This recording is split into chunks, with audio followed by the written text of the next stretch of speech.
بسم الله الرحمن الرحيم. الله ولي الذين آمنوا يخرجهم من الظلمات إلى النور.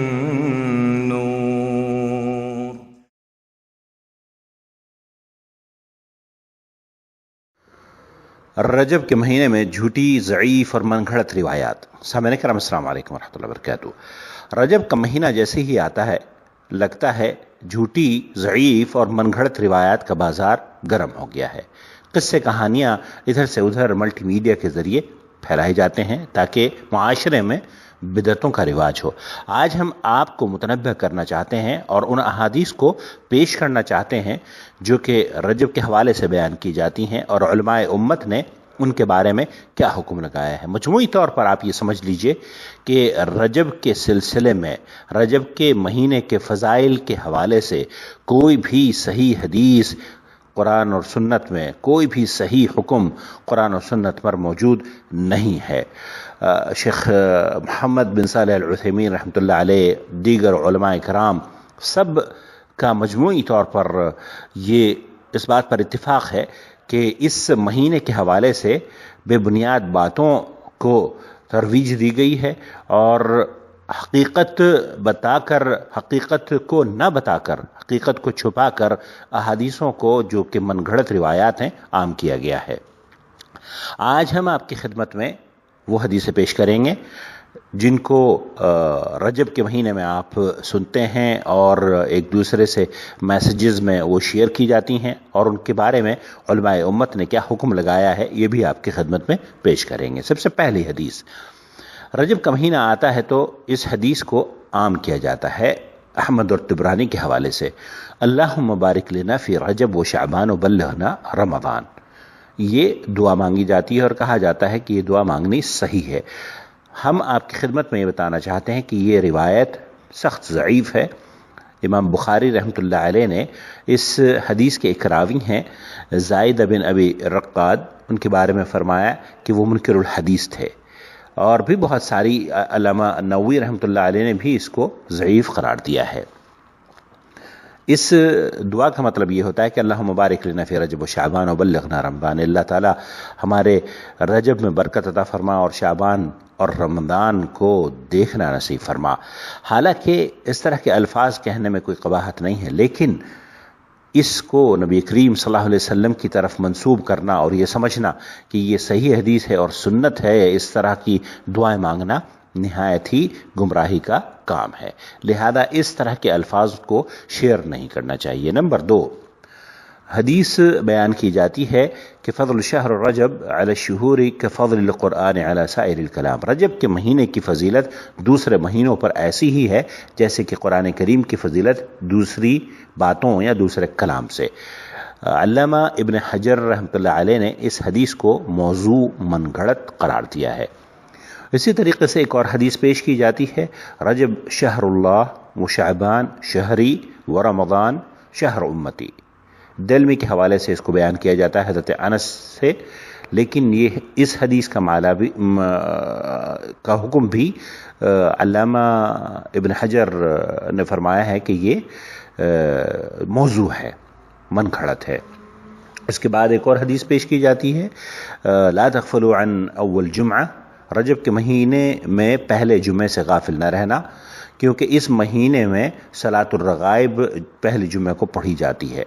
یہ صلاۃ الرغائب، اس کے بارے میں شیخ محمد بن صالح العثیمین رحمۃ اللہ علیہ اور دوسرے محدثین اور علماء کرام نے یہ فرمایا ہے کہ صلاۃ الرغائب نام کی کوئی نماز موجود نہیں ہے اور یہ من گھڑت روایت ہے، باطل روایت ہے، اس لیے اس جھوٹی روایت کو عام نہیں کرنا چاہیے اور نہ ہی صلاۃ الرغائب جس کو کہا جاتا ہے پڑھنا چاہیے۔ ایک اور حدیث پیش کی جاتی ہے کہ رجب شہر عظیم یضاعف اللہ فیہ الحسنات، فمن صام یوما من رجب فکأنما صام سنة ومن صام منه سبع ایام غلقت عنہ 7 ابواب جہنم۔ اللہ اکبر۔ رجب کے مہینے میں یہ بات بیان کی جاتی ہے کہ یہ بہت عظیم منزلت والا شہر مہینہ ہے اور اس میں نیکیوں کے درجات بلند ہو جاتے ہیں، نیکیاں بڑھا دی جاتی ہیں، اور اس مہینے میں اگر کوئی رمضان رجب کے مہینے میں روزہ رکھتا ہے تو اس نے جیسے کہ پورے سال کا روزہ رکھا. اور اگر کہ اس مہینے میں ومن صام 7 جس نے 7 دن کے روزے رکھے اس کے 7 جہنم کے دروازے اس کے لیے بند کر دیے جاتے ہیں. ومن صام منہ 8 ایام جس نے 8 دن کے روزے رکھے اس کے لیے 8 جنت کے دروازے کھول دیے جاتے ہیں. یہ من گھڑت جھوٹی اور بے بنیاد روایت ہے. اس حدیث کو یا اس طرح کے میسیجز کو بھی عام نہیں کرنا چاہیے. علامہ امام الذہبی رحمۃ اللہ نے فرمایا ہے کہ یہ باطل ہے. اسی طریقے سے ایک صلاۃ الرغائب کے بارے میں پھر مزید لکھا گیا ہے کہ اس لیلۃ اول جمعہ پہلے رات جو ہوتی ہے جمعہ کی اس میں صلاۃ الرغائب پڑھی جاتی ہے، صلاۃ الفیہ پڑھی جاتی ہے. یہ بھی بے بنیاد اور جھوٹی روایت ہے. اسی طریقے سے من صام یوما من رجب وصلی رکعتین یقرأ فی کل رکعۃ 100 مرہ آیۃ الکرسی، جو رجب کے روزے رکھتا ہے اور یقرأ فی اور 2 رکعتیں نماز پڑھتا ہے، اس میں آیت الکرسی 100 مرتبہ اور دوسری رکعت میں سورہ اخلاص 100 مرتبہ پڑھتا ہے، اس کے بارے میں کہا جاتا ہے کہ لم یمت حتی یری مقعدہ من الجنہ، اسے مرنے سے پہلے جنت میں اس کی جگہ دکھلائی جاتی ہے. یہ بھی من گھڑت اور بے بنیاد اور موضوع روایت ہے.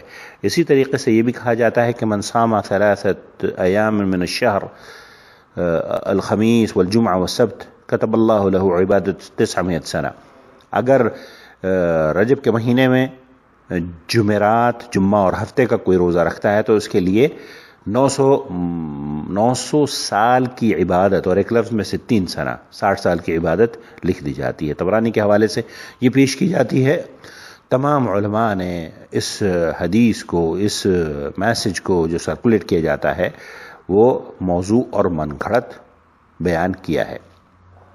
اسی طریقے سے ایک اور حدیث پیش کی جاتی ہے، صوم اول یوم من رجب کفارہ 3 سنہ. پہلے رجب کے پہلے تاریخ کا روزہ رکھنا 3 سال کے گناہوں کا کفارہ ہوتا ہے، اور دوسرا اگر کوئی روزہ رکھتا ہے تو 2 سال کے، اور پھر اس کے بعد 1 مہینے کے کفارے کا اس کو اجر ملتا رہتا ہے. اللہ اکبر. یہ جھوٹی اور من گھڑت روایات عام کر کے مسلم امت کو گمراہ کیا جا رہا ہے. اللہ کے رسول صلی اللہ علیہ وسلم نے فرمایا ہے من کذب علی متعمدا فلیتبوأ مقعدہ من النار، جو جان بوجھ کر مجھ پر جھوٹ باندھے اس کا ٹھکانہ جہنم ہے. اس لیے احادیث اگر آپ پیش کر رہے ہیں تو ان پر حکم علماء امت نے کیا حکم دیا ہے یہ ضرور واضح کریں. بدعت رجب کے مہینے میں کثرت سے بدعتوں کا بازار گرم ہو جاتا ہے. کچھ خاص بدعتیں جو کہ خاص طور پر بدعتی لوگ کرتے ہیں، اور رجحان یہ ہوتا ہے کہ جناب یہ بہت بڑا نیکی کا کام ہے، آپ کی خدمت میں مزید پیش کرتا ہوں. رجب کے مہینے میں کثرت سے عمرہ کرنا نبی کریم صلی اللہ علیہ وسلم سے یہ ثابت نہیں ہے، بلکہ حضرت عائشہ رضی اللہ تعالی عنہا فرماتی ہیں کہ رسول اکرم صلی اللہ علیہ وسلم نے ماہ رجب میں کبھی عمرہ نہیں کیا. صحیح بخاری. اسی طریقے سے ماہ رجب میں بالخصوص روزے رکھنا، اس مہینے میں روزوں کے حوالے سے کوئی بھی روایت صحیح موجود نہیں ہے، تمام کی تمام ضعیف اور موضوع ہیں. 27ویں رات کو قیام کرنا، نماز شب معراج پڑھنا، محفل منعقد کرنا اور واقع معراج پڑھنا کہ اسراء اور معراج کی رات ہے.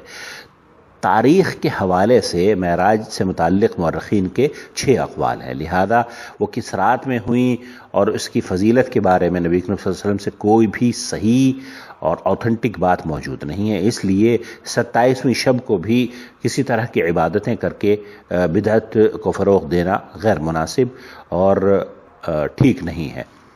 نمبر 4، بدعت رجب، پہلے رجب کو ہزاری نماز پڑھی جاتی ہے. الفی نماز جس کو کہتے ہیں، یہ عمل بھی قرآن و سنت میں نہیں ہے. 15ویں رجب کو امام ابو داؤد کی نماز پڑھنا، اس عمل کے لیے بھی شریعت میں کوئی دلیل نہیں ہے. رجب کے جمعے کی پہلی رات 12ویں نماز پڑھنا، اس عمل کے لیے بھی شریعت میں کوئی حکم اور کوئی اوتھنٹک حدیث موجود نہیں ہے. صلاۃ الرغائب کے بارے میں بھی آپ سن چکے ہیں کہ یہ بدعت ہے. اور اسی طریقے سے 22 رجب کو کنڈے بھرنا، یہ بدعت بھی بڑی مشہور ہے برصغیر میں، اس کی بھی کوئی حقیقت نہیں ہے. مردوں کی روحوں کو، مردوں کی نہیں، مردوں کی روحوں کو، مردوں کی روحوں کی طرف سے صدقات و خیرات کرنا۔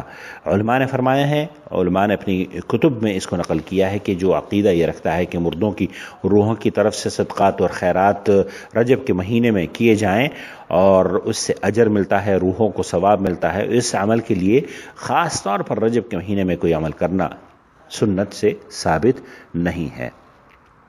اسی طریقے سے اس ماہ میں قبروں کی زیارت کرنا، خاص کر نبی کریم صلی اللہ علیہ وسلم کی قبر کی زیارت کرنا، اس عمل کے لیے بھی قرآن و سنت پہ کوئی دلیل موجود نہیں ہے۔ اسی طریقے سے اس ماہ میں مخصوص دعائیں پڑھنا، اس عمل کے لیے بھی قرآن و سنت میں کوئی دلیل موجود نہیں ہے۔ اللہ رب العالمین ہمیں حق بات کہنے، صحیح بات کہنے، اس پر عمل کرنے اور جھوٹی روایات کو جب ہم بیان کریں تو اس پر حکم لگا کر کہ علماء امت نے اس سے بچنے کے لیے فرمایا ہے تاکہ ہم لوگ گمراہ ہونے سے بچ جائیں، امت مسلمہ گمراہ ہونے سے بچ جائے۔ یہی ہماری اس پوسٹ کا آج مقصد ہے تاکہ وہ جھوٹی اور من گھڑت اور ضعیف روایات جو معاشرے میں عام ہیں ان سے لوگ متنبع رہ سکیں۔ اپنا بہت خیال رکھیے اور اپنے بھائی محمد عاقل کو اجازت دیجیے اس امید پر کہ آپ رجب کے مہینے میں جھوٹی اور من گھڑت روایات یا جھوٹے میسیجز کو شیئر نہیں کریں گے اور اپنا بہت خیال رکھیں گے۔ یا ایھا الذین آمنوا اتقوا اللہ حق تقاته ولا تموتن الا وانتم مسلمون واعتصموا بحبل الله جميعا ولا تفرقوا وَلْتَكُنْ مِنْكُمْ أُمَّةٌ يَدْعُونَ إِلَى الْخَيْرِ وَيَأْمُرُونَ بِالْمَعْرُوفِ وَيَنْهَوْنَ عَنِ الْمُنْكَرِ وَأُولَئِكَ هُمُ الْمُفْلِحُونَ۔ الله ولي الذين آمنوا يخرجهم من الظلمات إلى النور والذين كفروا أولياؤهم